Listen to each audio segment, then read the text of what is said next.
Mercury and Saturn and retrograde headbutting in July. So we'll see what happens. But Wait, they're both in retrograde?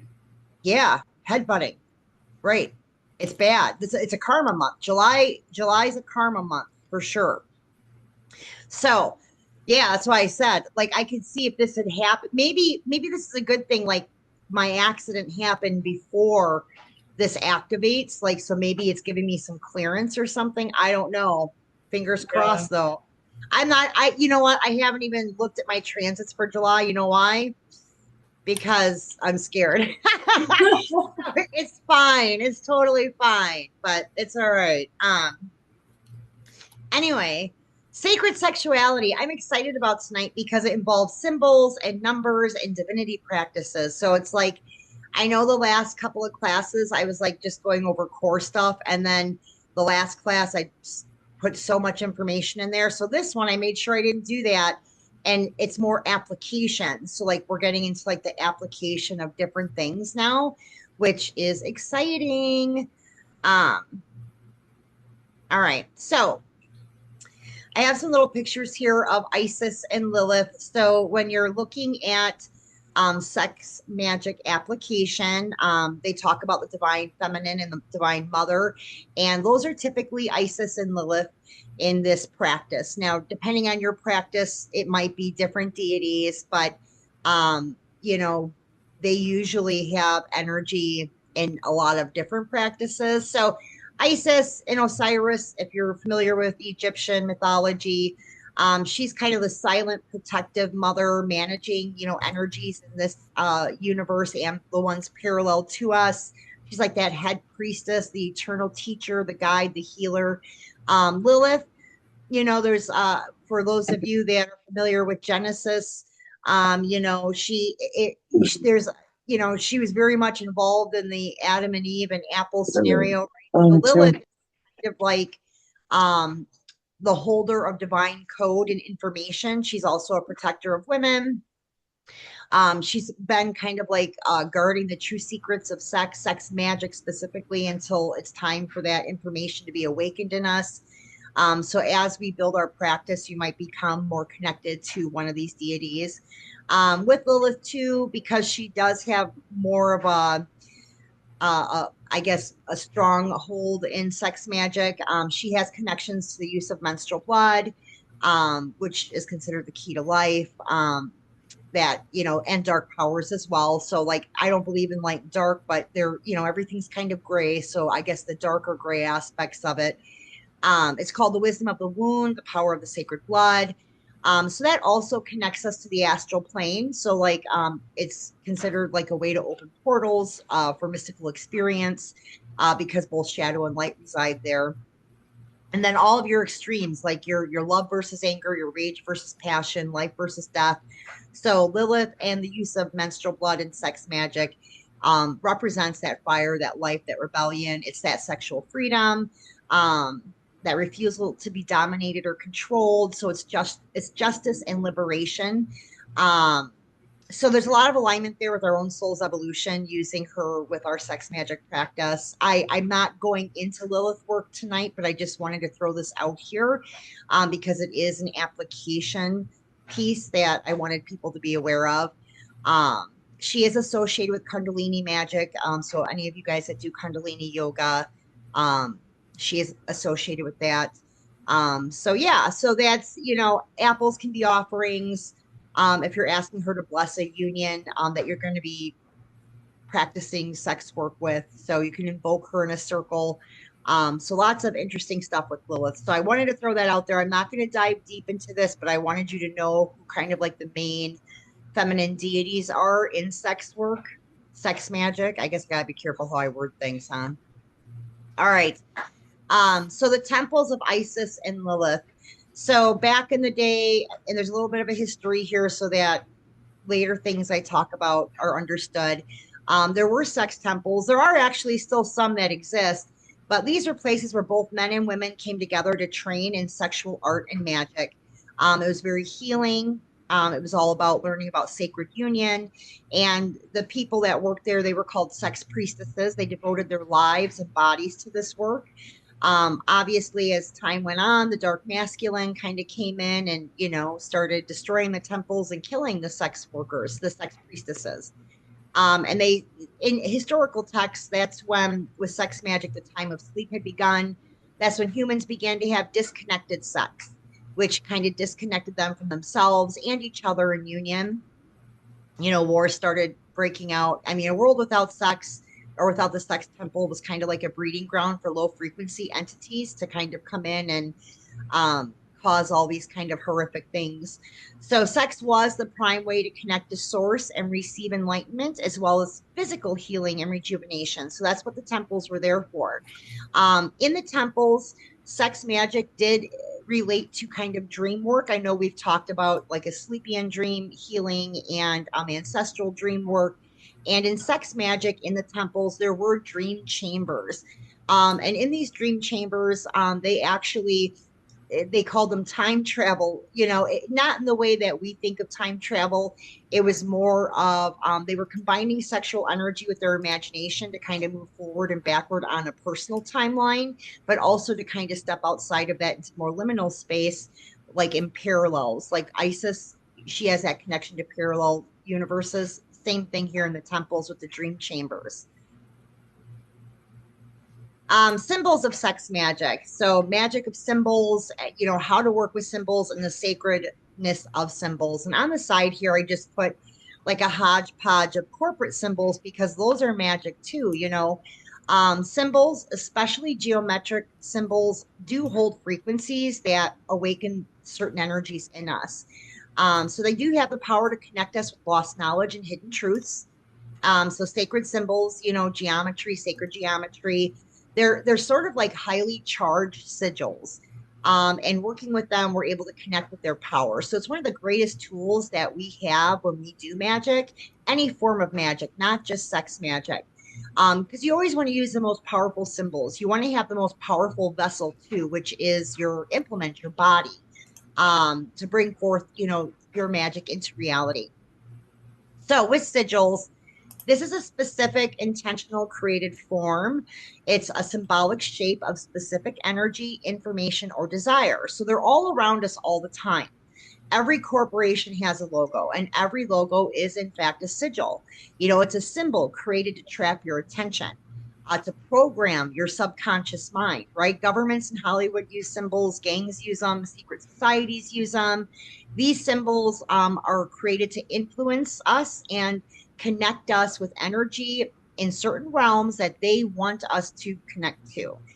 So it is a manipulation factor of the subconscious mind. So here's the nice thing though, is once you have a knowledge of symbols, you really can't be controlled by them any longer. It kind of cuts that it severs that tie.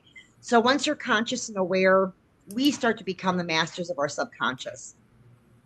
So tonight I'm be going over sex magic symbols, but there are specific magical symbols that human beings use every day without even knowing, and we call those numbers, right? Numbers are in fact extremely powerful magical symbols. They are codes that hold very specific frequencies and information inside of them. So I'm going to kind of break down the most important numbers in sex magic tonight. I can't go through all of them, but I picked the ones that I thought were most important for you guys to hear for the purposes of sex magic.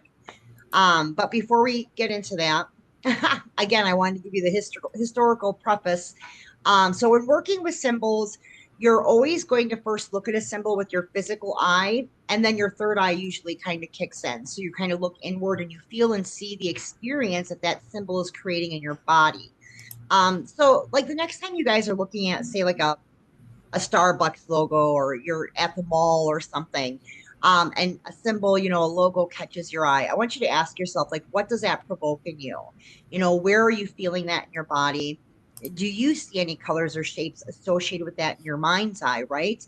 Or do you have any memories or feelings that come up or get triggered when you see a specific logo or symbol? So these can be very subtle actions, but if you take the time to observe your physical vessel, which is your body, as well as your emotions when you're observing symbols, you take the power away from that symbol every single time. So you always want to speak with every eye that you have. And, these two eyes are great, but we have a lot more to see with.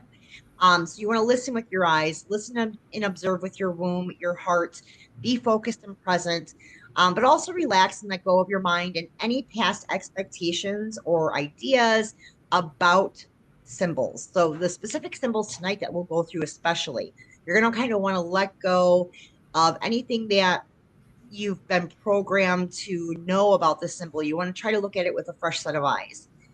Symbols often have more than one meaning, so they do carry a lot of information within them.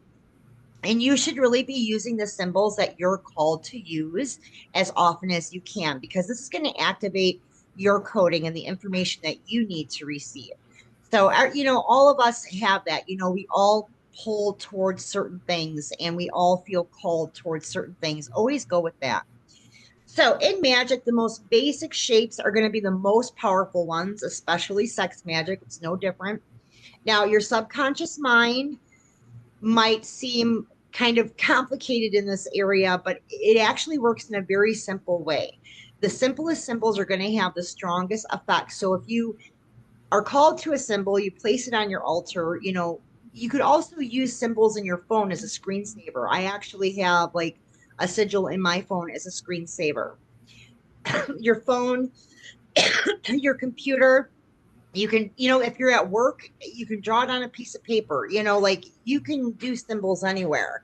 Looking at it, focusing on it, remaining open, letting go of the mind and the expectations, you can receive the information from it and the power that it holds. So it is a conscious practice that is completely empowered by the subconscious mind. So that can make it seem complicated, but it's not. So, energy of the symbol that you choose is going to come in subconscious ways. You could feel the energy. You could receive information in dreams. Sometimes it's not in our awake world that we receive information. It could come in the form of inspiration or information like knowledge. So, you also could feel an elevation in your emotions or like maybe tingling sensations in your body. So, working with symbols will help your what we call the etheric body, your physical body, and your spirit to transport into kind of like that liminal parallel timeline space, like what ISIS is known to kind of reign over, to help you be aligned with the path that is best for you, that's already been created for you. So it's going to help you align yourself in a way where you can manifest your highest goals. So you're like aligning yourself with your true self and your true timeline with the life that you want to live. So it's pure manifestation. It's one of the powers of sex magic. I know I kind of ramble on a little bit here, but I want to give a good preface before I start breaking everything down. Any questions so far? No? Awesome. All right. So the power symbol, I'm using this as an example to start the lesson just because it's so easy, right? This symbol is hidden in plain sight. We use it, we see it with our eyes, but most of us really don't understand the true meaning. This is a sexual union symbol. It always has been, if you go back in historical texts. So it's the masculine within the feminine, which equals power, it equals life. So this symbol literally shows the masculine force, the vertical line penetrating the feminine body, the vessel or the chalice or the womb. And what happens, then there's the creation of life or power.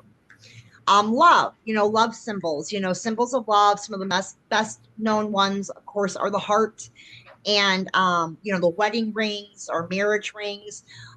In Chinese philosophy, it was symbolized by the yin and yang. It's that perfect circle of light and darkness complementing each other, that sign of the male and female energy coming together. It's sort of like a perfect representation of the four polarities and the light and shadow of the masculine and feminine. So these are just kind of some preface symbols I wanted to throw out there as examples. So, jumping into symbolism in sex magic, the very first symbol that is, used quite often is the circle. So, and not just in sex magic, but really in a lot of occult practices. Honestly, it's used a lot for protection magic. It represents a division between one space and another by using the most efficient means possible. It represents Saturn. And remember, Saturn is restriction and responsibility. It also represents cycles of nature. And Saturn also is karma. I always get stuck up on the R's with Saturn, but Saturn is also karma. It also brings in past life energy. Um, so it represents a divine source, the Alpha and Omega, the first, the last, the beginning, the end.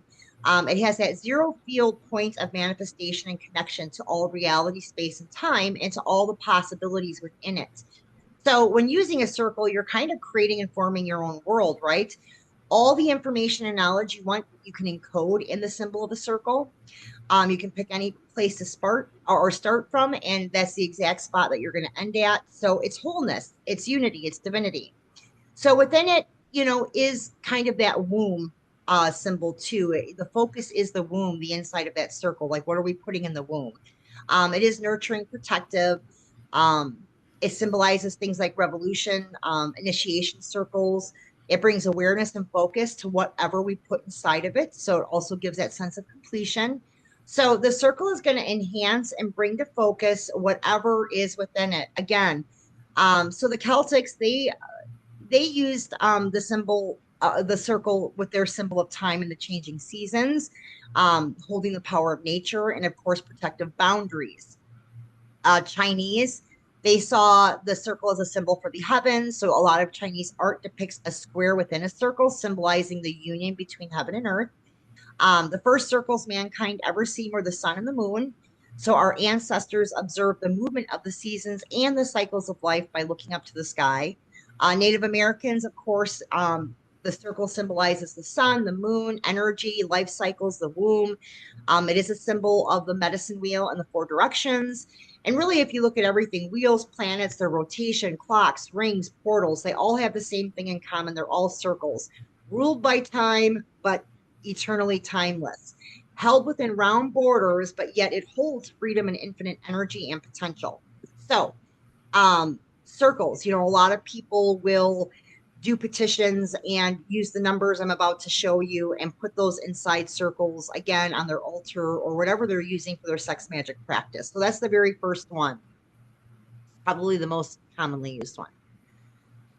Next is the triangle. And again, like, try to wash out, everything you've been programmed. So the triangle or the pyramid, and usually this coincides with the use of number three. Now I'm going to break three down later. I'm only bringing it up here because of its strong affiliation to using a triangle or pyramid. Um, so this has been used in every cult and religious book in history, whether it's witches, Freemasons, the Egyptians used them. It symbolizes many different things. It can represent gender, power, manifestation, protection, again, illumination, but it also, the nice thing with the triangle is it has that shadow side. So it can shift our view. It can shift things towards a specific way.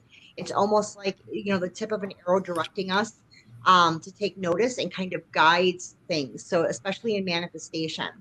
So the triangle is connected to the number three. It's equal to the three. And when we're looking at magic, a lot of times people with the three or with the triangle will say it represents the Holy Trinity. Now, the Holy Trinity in sex magic is the goddess, the god, and the eternal space between us and divine source. The third energy they create together. So it's mother, father, child creation, right? It also represents mind, body, spirit, past, present, future. So look at it in terms of that, not the Christianized version of the Holy Trinity. So the triangle was used for sex priestesses who are being initiated. So a lot of us who are starting out in sex magic, it is one of the first symbols that we'll use because it has so many different points that we can use. It's pretty simple to use. So it is one of those like initial kind of symbols we're going to work with.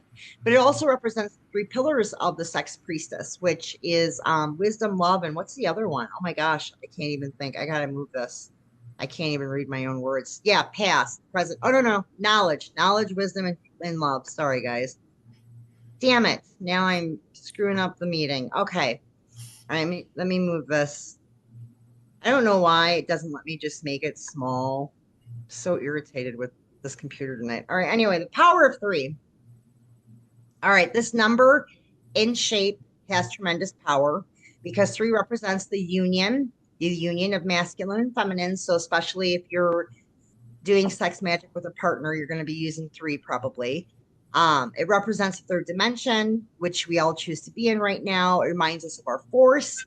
our physical body, of the world, how we can create together as we expand into a pyramid.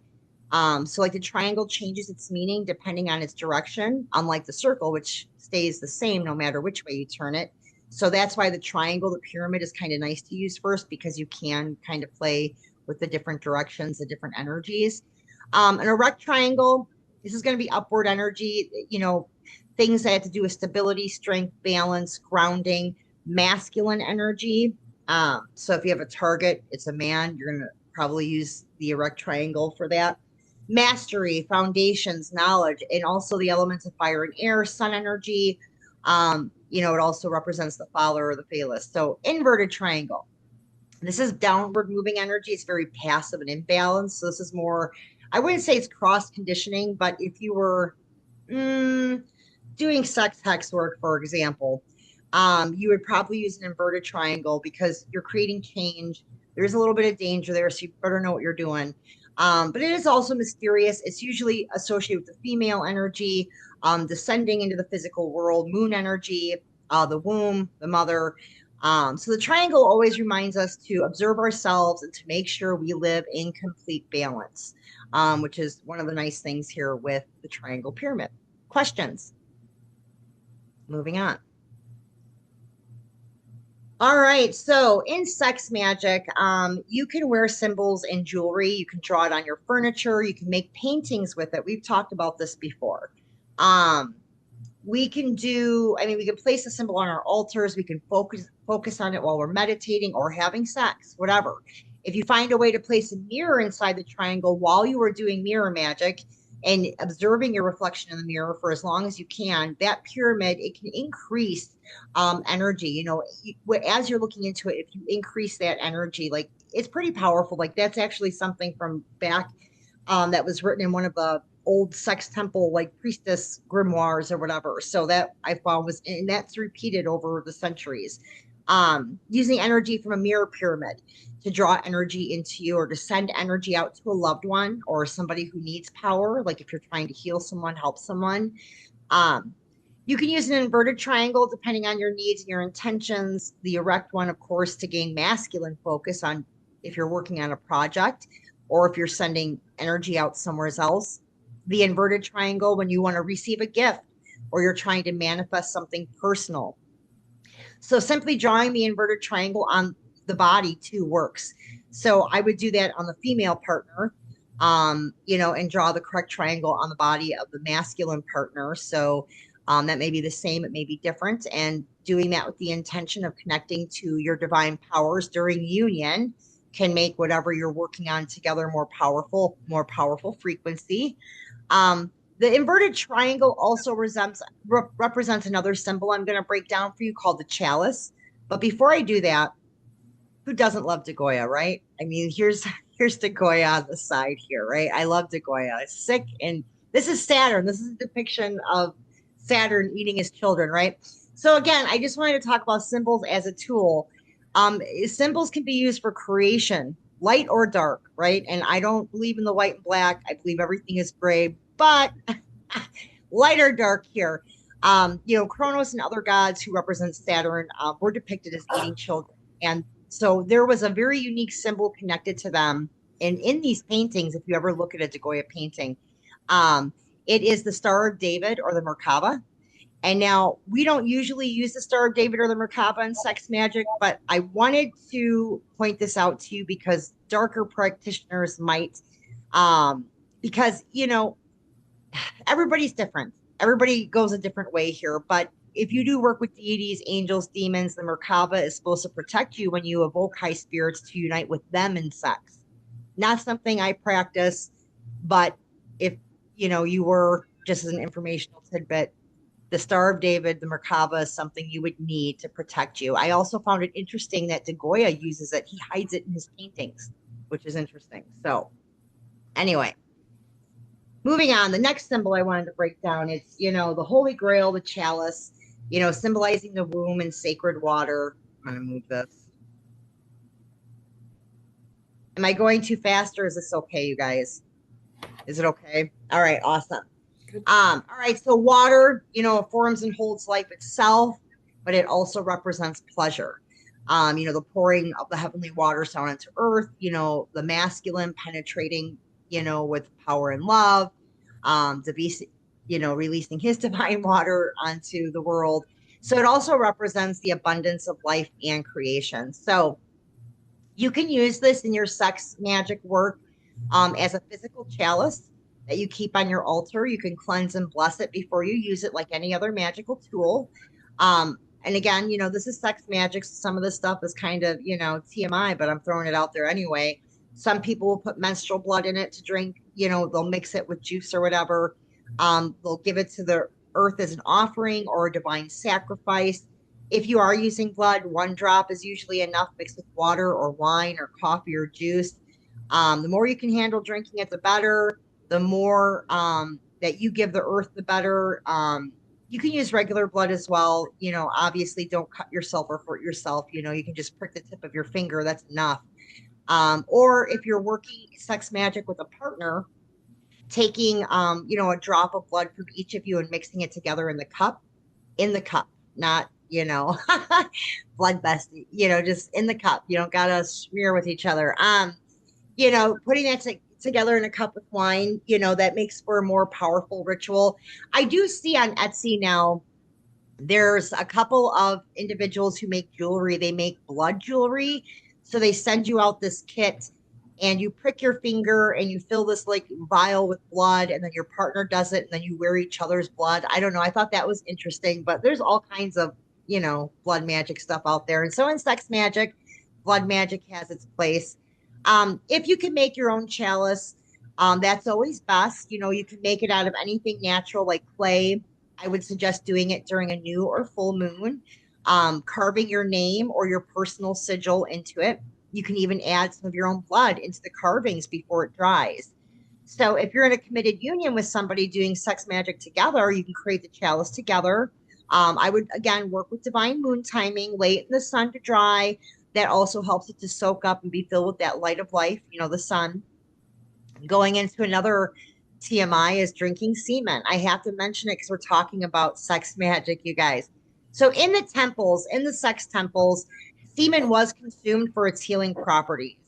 And so people that practice it now in union, they will add that to the chalice. But interestingly enough, it's not necessarily drink. So what they usually do is they pull it into the mouth and then they transfer it to so the woman will drink it and keep it in her mouth, and then she'll transfer it to the man's mouth, a sacred kiss, and then they both swallow. It's kind of like this whole ritual thing, while they're focusing intently on their intention. Another way to use semen in sex magic is for the woman to spit the semen into the chalice and mix it with her blood, and then pour that directly into the earth where the couple is maybe having sex. Obviously, I don't recommend having sex in a park or something where you're going to go to jail. But, if you're on a camping trip or whatever, that's a very powerful way to earn the earth's blessing, receive blessings at the same time. So our sexual fluids are filled with the essence of our entire being and not just lust or desire. Everybody thinks, like that's just a lust or desire thing, and it's not. It's, the essence of life. It's very powerful. Questions on that? All right. Oops. Oh, that's nice. I didn't even know how to do that. I did that on accident. Okay. The Ouroboros. So this is the snake. It represents, and I'm hiding the symbol. I'm sorry. Let me move. There we go. Um, so it's the symbol of infinity. It's the snake kind of eating its own tail. So it represents both the female and the male. Its body is masculine, the mouth is feminine. Um, Snakes are often represented to bring death, but that's because usually it's like, a venomous, poisonous snake. But that venom and poison is also used for medicine in some cultures, like the cobra. It's still a sacred animal in a lot of the temples in Egypt. Serpents have been worshipped and feared at the same time because they do represent not only death, but life force. There is a representation that's very sexual and sensual with, snakes in general.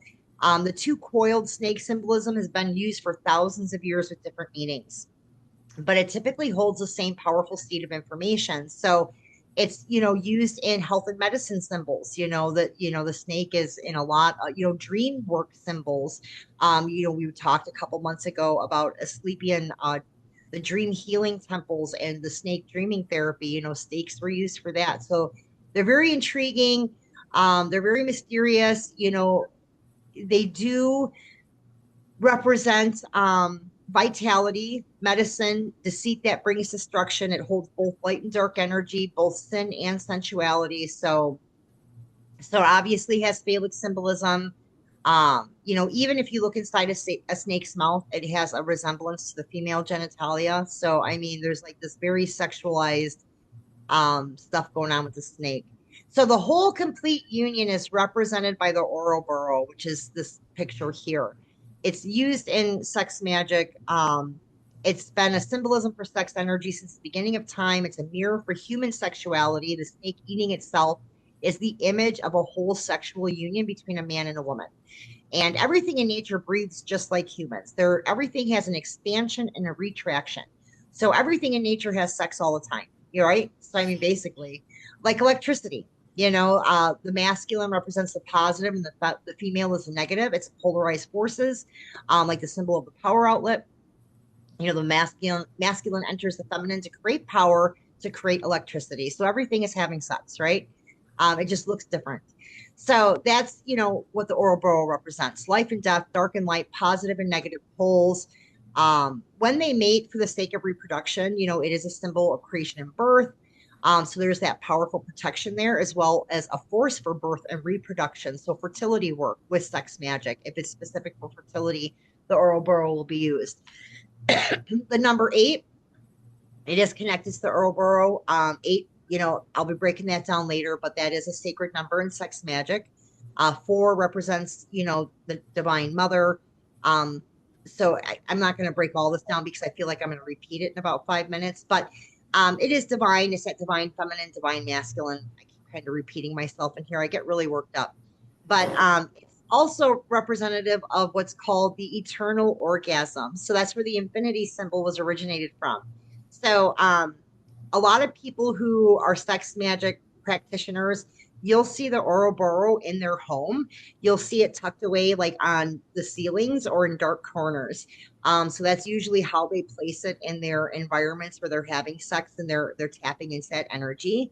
Kundalini, people who are really into Kundalini energy, Kundalini yoga, you might find the Ouroboros somewhere in their home. Probably not on the ceiling or in dark corners hidden, but maybe like on a table or an altar of some sort. Um, in Kundalini energy work, that energy rises from our sex organs all the way up to our pineal gland to the center of our skull. So the snake kind of is representative of that as well. So the awakening and activating of our pineal gland are essential for ascension. So the pineal gland is often represented as a golden egg in Kundalini practices. So sometimes what you will see with the Ouroboros is you'll see a golden egg. If you've ever seen images of it with a golden egg, that's why, because of the Kundalini practices associated with it.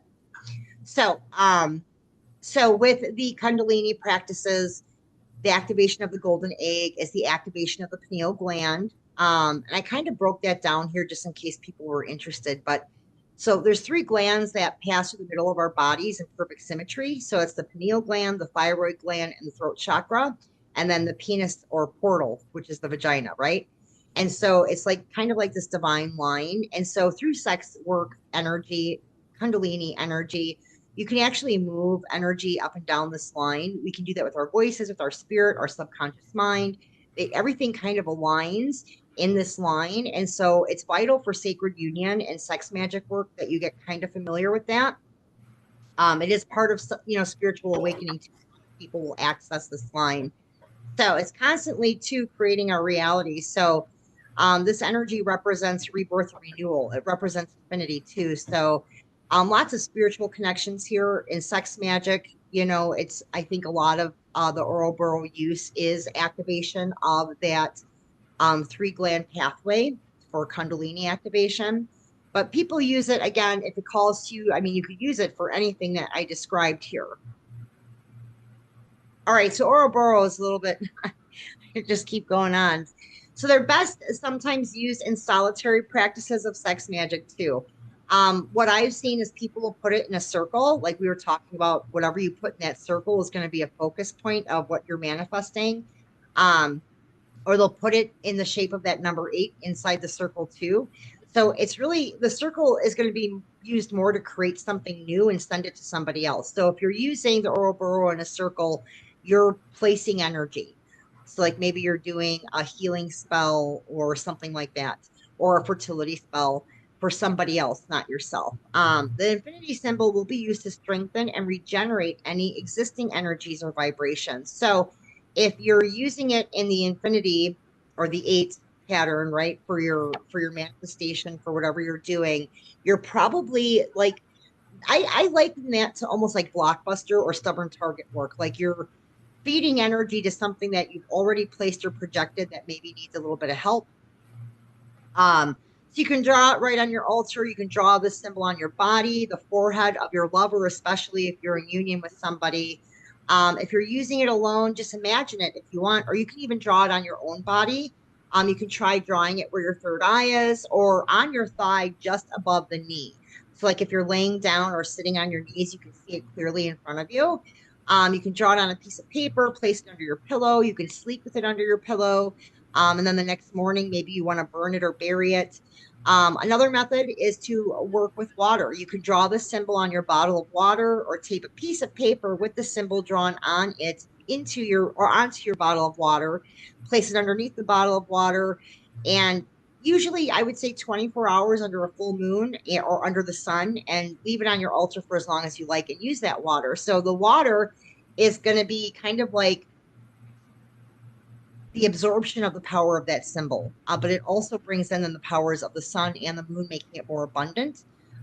So yeah, so that's one way that you can use it. Shit, I'm so sorry, you guys. I I hate that I can't just move. There we go. Um, so again, you're filling and restructuring the molecules of the water with the symbol, creating powerful healing and basically magical waters. Does that make sense? Am I explaining it in a way that's understandable for everyone? Yeah. Okay.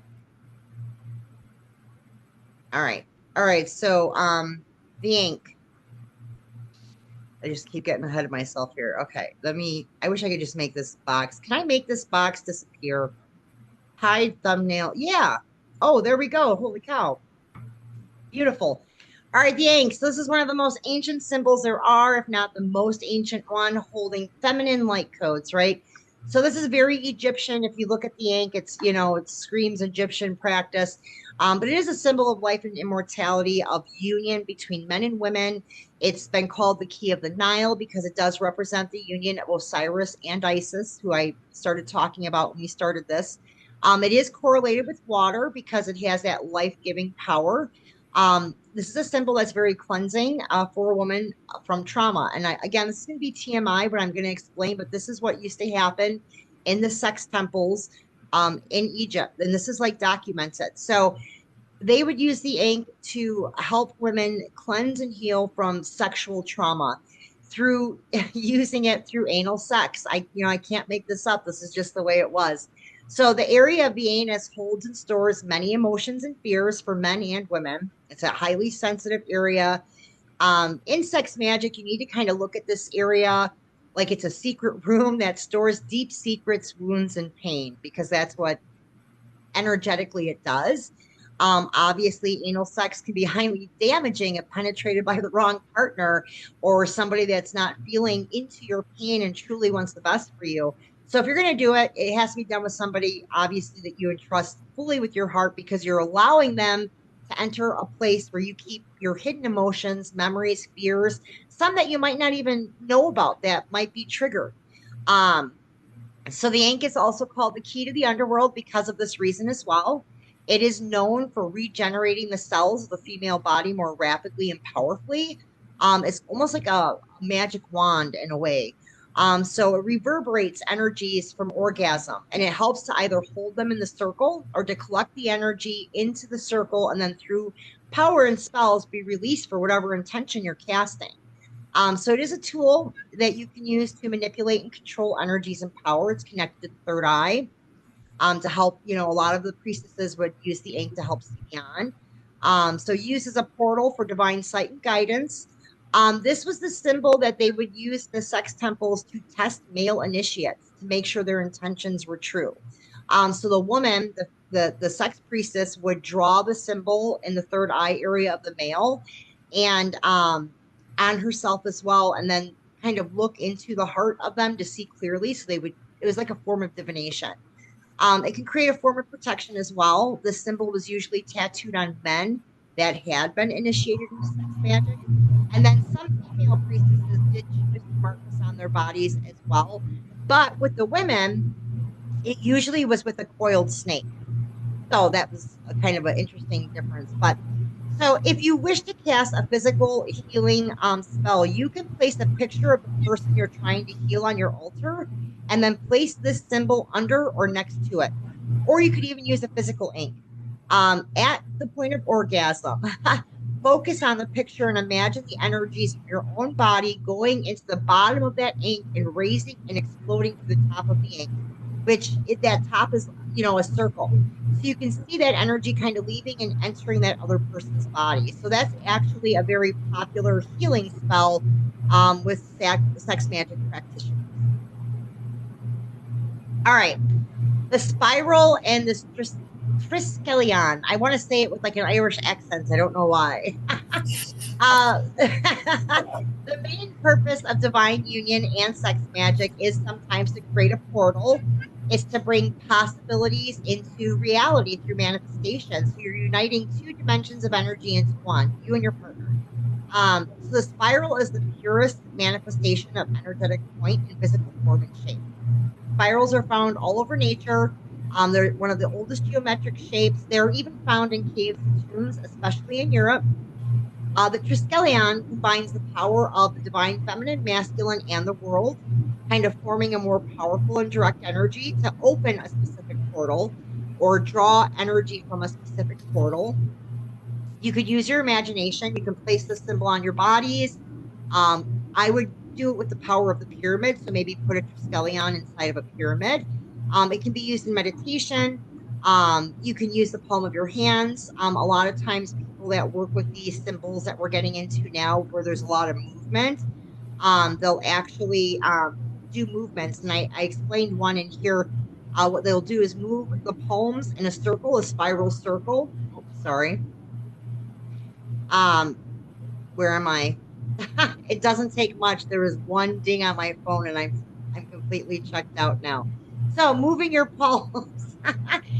So moving into a spiral circle, moving your wrists to the right side to feel if the energies are moving inward or if they're moving outward. So towards you or away from you. So it's a test. It's kind of like an energy test to see if you're pulling energy in or pushing energy out.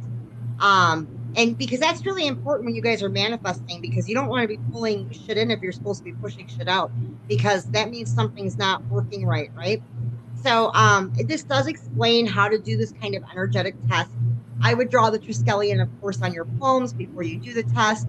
Um, so make sure the spiral is moving towards the direction that pulls energy or pushes it away, depending on what you're doing. Um, I thought I put an example in here, but I don't see it. Okay, so if you're pushing things away from your life, obviously outward. If you're pulling energy, out to clean your body, it's going to move outward. Oh, the other thing, using the color gold for this symbol is common because it awakens specific codes of the symbol. You can choose any color you want, but gold is very popular for this symbol just because of the frequency. All right, sorry, I kind of checked out there. Let's move on. All right, the diamond. So diamonds are rare. I kind of go through this whole thing about how rare diamonds are and they come up through volcanic eruptions and blah, blah, blah, blah, blah. It is used a lot for solitary sex magic. It can hold the physical and energetic body of the initiate alone. So you alone, you don't need a partner. You can use a diamond at any time to raise your frequency. It's great for protection. It's great as a container for your vessel. So like your body, as a space where you can receive codes and downloads and information. The diamond gives us courage to face our shadows. So if you're doing shadow work, the diamond is great. And remember, with sex magic, we do golden shadow work. That was our very first lesson we did, was how to activate your golden shadow. So our shadows are always representative. They're always mirroring our external world. So as within, so without kinds of reminds us that we always need to be working on that stuff in there. So the diamond also keeps us spiritually mature and honest, which is great. It helps us work with our ego. It is a symbol of ascension and higher wisdom. So it can really make you a powerful kind of clarity focused powerhouse. So it is a symbol with chemical properties of all four elements. So fire, earth, air, water. So you can kind of work with it in any realm here of like whatever you're trying to manifest. Diamonds in the real world are made of carbon, right? Connected to the physical world. And that's part of the power we hold as physical humans, because it's connected to matter itself. So in the diamond, we do have the triangle, which represents the three pillars of the sex priestess. So knowledge, wisdom, love, and joy being the fourth. It's the fourth added corner with another lower triangle. That's what forms a diamond. So it creates that fully empowered human being, connecting us to our highest spirit, yet firmly grounding us in this reality. So drawing the symbol in very visible places in your home or on your altar is useful to begin connecting with it. Using the two pyramids, or even using that vortex spiral in the middle, like I was talking about earlier. So I think, starting out, keep it simple. You don't want to, jump into anything too advanced, but I do like the diamond, especially just for basic protection when you're doing sex magic work. All right, then we have the all-seeing eye. Everybody's familiar with this. As a society, we're built on sacred symbols. The eye symbolizes, usually, if you do historical research on it, it's the vagina and the pineal gland, right? So this symbol's been used in the Middle East for a really long time as protection against the evil eye. Um, the evil eye can be filled with chaos, control, violence. That is true. It has been used for that. Um, there are very specific vibrations and frequencies that create the reality around it.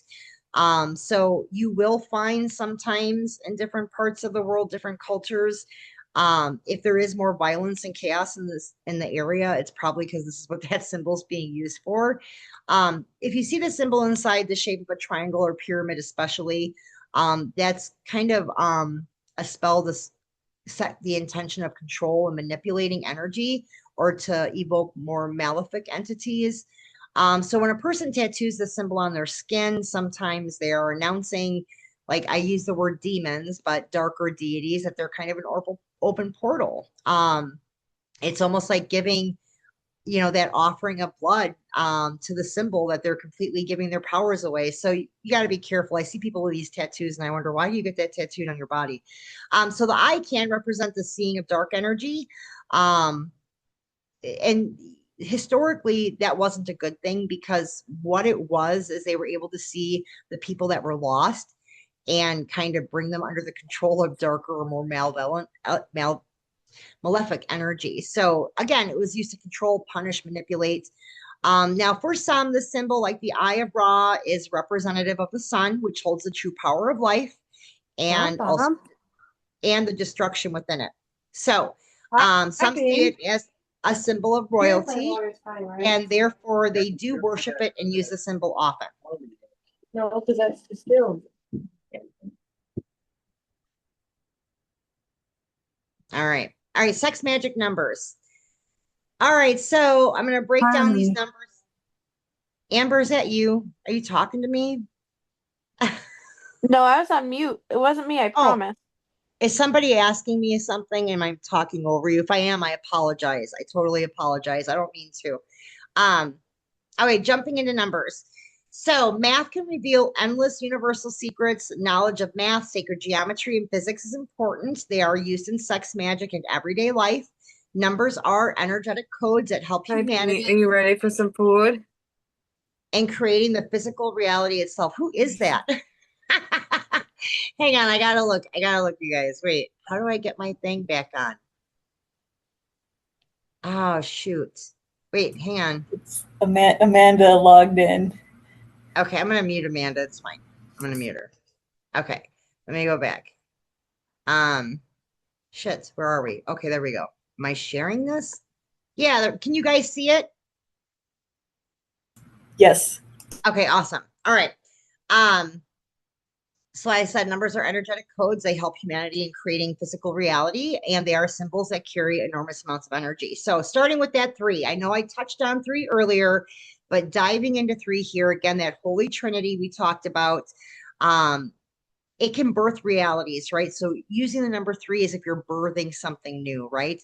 So when two people are doing kind of a sacred balancing act with sex, three is kind of like that high honor. In the sex magic temple, it was a high honor number, but like from an energetic standpoint, it's very powerful. So you often will see that in that sacred triangle, which is going to protect and hold whatever intent you're setting. So it also is correlated to the three main chakras, the throat, the heart, and the earth chakra, known as the root chakra.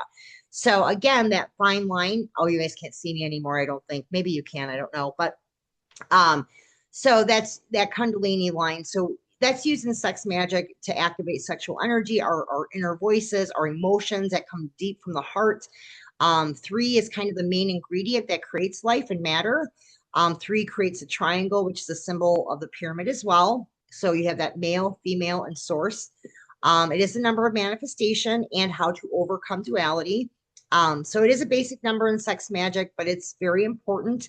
It's a code reminding you all of your commitment to yourself, your partner, and Mother Earth or divine source. So it also can be used as a focus point, so a container of energy.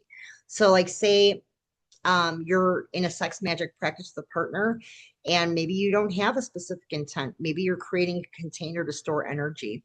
Put three on there. That's kind of like a storage facility, right? You can release it later. What's happening? Oh, here we go.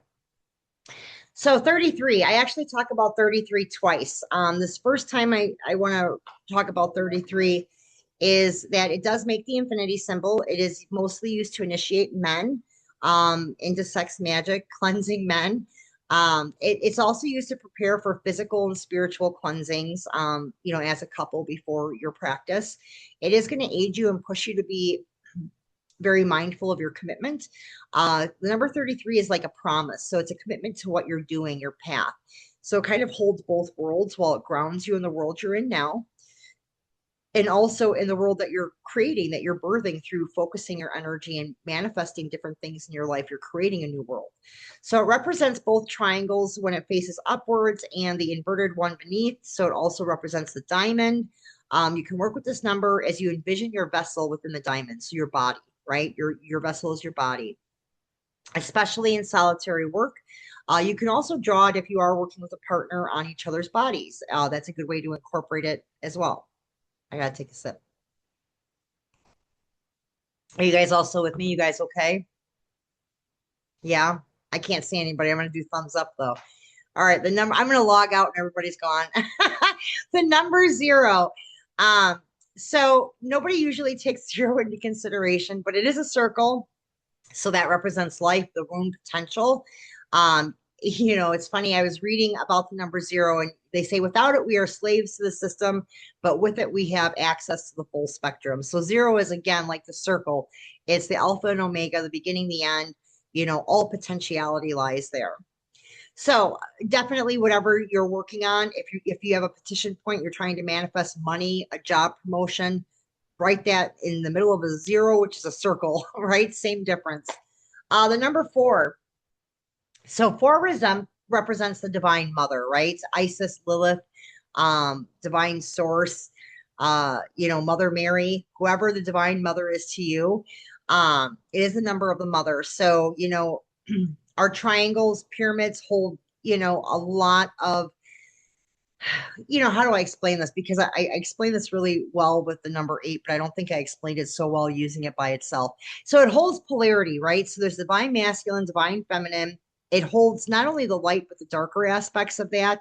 So it kind of forms like this unification of the polarity. So it is usually used in shadow work where true healing is happening and needed, where somebody is trying to kind of break free of maybe some lower frequency restriction, like somebody coming out of a curse or a hex. They're trying to get out of the lower chakras. It helps to overcome old traumas, soul fragmentation, in soul retrieval work. If you've ever had that done with me, you'll see I put little fours on that sigil around the ruins because, that is connected to soul fragmentation clearage. So things that have caused trauma, things that have really screwed up our belief systems or destroyed our connection to the divine. The 4 is a great way to clear that up. So 4 is all, awesome for healing. Um, Number 13. So obviously I kind of break down what numbers are added together. I guess I kind of got in a little bit too deep on some of these numbers. But if we get past me kind of over analyzing the numbers, 13 is really a beautiful partnership number. It's partnership energy. So it has representations of the divine mother that we just talked about with the 4, so healing.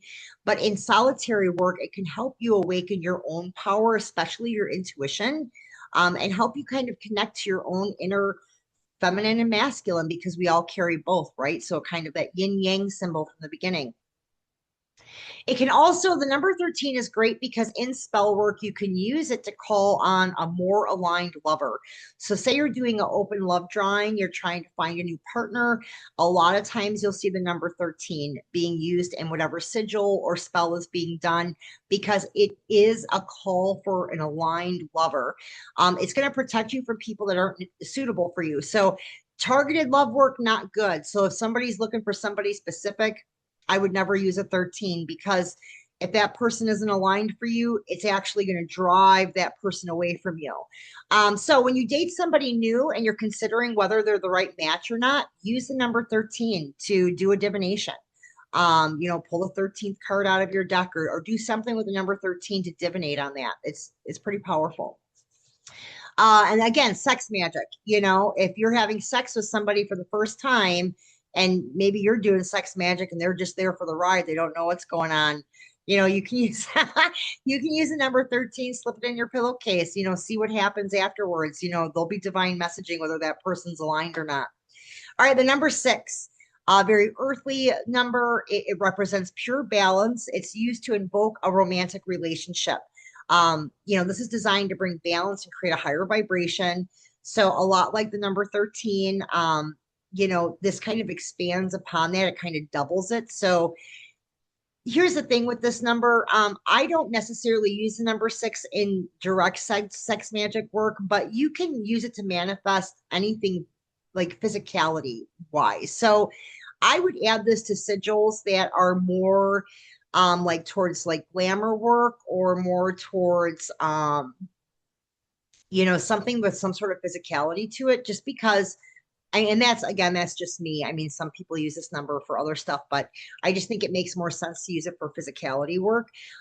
Because, if you're using this to kind of draw in a romantic partner, a romantic relationship from an open draw, you might be pulling some things you can't really access anyway. Anyway, moving on, the number 9. So this triples the power of 3. It's a number of spiritual awakening, serving the world, humanity. So people that are doing sex work is more on a grander scale, like they're sending healing and peace to a foreign country. Maybe they're using the number 9. It's also used when seeking your purpose and desiring to connect to your gifts that you want to share with the world. So a lot of solitary sex magic, you'll see the number 9. It does usually, the number 9 is a little bit more potent. Usually what you manifest with the 9 is going to have a longer reach. It's going to have a longer lasting energy life. It is going to help you kind of with that internal connection to your own soul. So I think that's why it has more longevity. This is a very patient number. It's a very non-judgmental number. But here's the thing, 9 will bring judgment into your life. So this number is connected to your karma. So it's not a punisher, wants you to have harmony. But when we use this number, we might feel judged or punished, because what this number will do is bring things to our attention, make things happen to align us with who we really are. And so if we're living in a way that isn't authentic, it's going to call us out on our shit. It's kind of like Saturn. We were talking about Saturn earlier. It will call us out on our shit to get us into alignment. But that's the whole purpose of working with a 9, is inner wisdom and integrity. So you got to make sure you're ready for this number, because you don't know what it's going to create in your life. So you want to make sure there's some alignment there, and that you're feeling connection. Now this number can also bring judgment as gifts as well, not just karma, but gifts. So it can help you to end things that you no longer need. It can help you to enter a new phase of your life. So it can help with, cut and clear work. 9 is used sometimes in cut and clear work. The number 11, it's a higher power number. Again, alignment with your true self. This is a good number for focus on whatever your petition is. If you struggle with focus, 11 can help you with that. It is a commitment number too. Some of us sometimes cast petitions out in the world like, God, give me this job. And then we don't do anything else. We just say it the one time. This will help you stay committed to working towards whatever your goal is. It can help with transformation of your power. It's a very masculine number, focused, determined, aligned. It will bring you a clear vision of how to connect to your higher self. So it's used in meditation and yoga practices as well. It will help you connect to your divine masculine if you're detached from your divine masculine, especially when it comes to spiritual commitments, like staying on path. That can be hard to do, in today's day and age. It helps you kind of stay committed to your purpose. It helps you take physical, intentional actions that are aligned for you, right? And not to get swept up and sucked into the world. So the number 22, again, you repeating themes of mother energy. This is used by beginners, initiates who want to kind of unite their own polarity within them. So their shadow selves with their light code selves. It's a very simple number. It's very kind. It helps people who are just beginning on their path in a very gentle way. So if you do feel called to this number, you can use it with joy, to attract more joy, and you can allow it to guide you, to truth and knowledge. It's kind of like a way shower number to help you awaken. So a lot of people I've seen people with the number 22 tattooed on them, which I thought is awesome. That's always kind of attracting like the energy to kind of balance our polarity. But again, I've seen people put these in dream pillows or under the bed. There's a lot of divine messaging, I think, that comes through dreams, number 22 as well. The second part of the number 33, this number also was used in high priestess magic rituals, mostly in the lower pyramid or underground pyramids in Egypt. Very feminine. It holds that true knowledge, power, and wisdom. Now, you can place this number on your altar. I would say after you've been doing sex magic for a minute. Don't start off doing this, but this is something you can put on your altar. I would draw a circle around it for protection, as well as a triangle to give it focus, right? So you're combining things, you're combining numbers and symbols now. It should be drawn with your least used hand, your passive hand. The circle must be drawn with your dominant hand or your masculine hand, the hand you use most. And you're always drawing with love in your heart, no fears, no doubts, connecting to your intention, right? What you're trying to create. Another way to draw this number is the infinity symbol. So when you turn, and I think I put one on here on the screen. When you turn one of the threes to another direction, you're going to have both threes facing each other and you get that infinity symbol. You also get that number 8. So you're kind of like pulling in multiple numbers and multiple symbols. And so you have all this different power and focus and energy deflection and all these different intents. It's very powerful, but I would not jump into 33 work until after you've been doing this for a hot minute. All right. Is everybody still with me? We're almost done. Are you guys okay? Is this okay? We doing okay? All right. The number 8, the number of eternity, infinite movement and flow. It's sacred, pure sexual union. This number is often used by twin flames or soulmates to purify their sexual flow. It is considered a twin flame sex magic number. And I'm going to talk about twin flames in a minute. The number 44, again, sacred of the mother, uniting with itself, partnering with its own force, just like the Ouroboros, who unites with its own body. So anytime you use the number 4 as a blessing, you can use it any way you wish. You can use the number tripled. It strengthens your commitments to your intent, to your path, whatever your partnership, in sex magic work.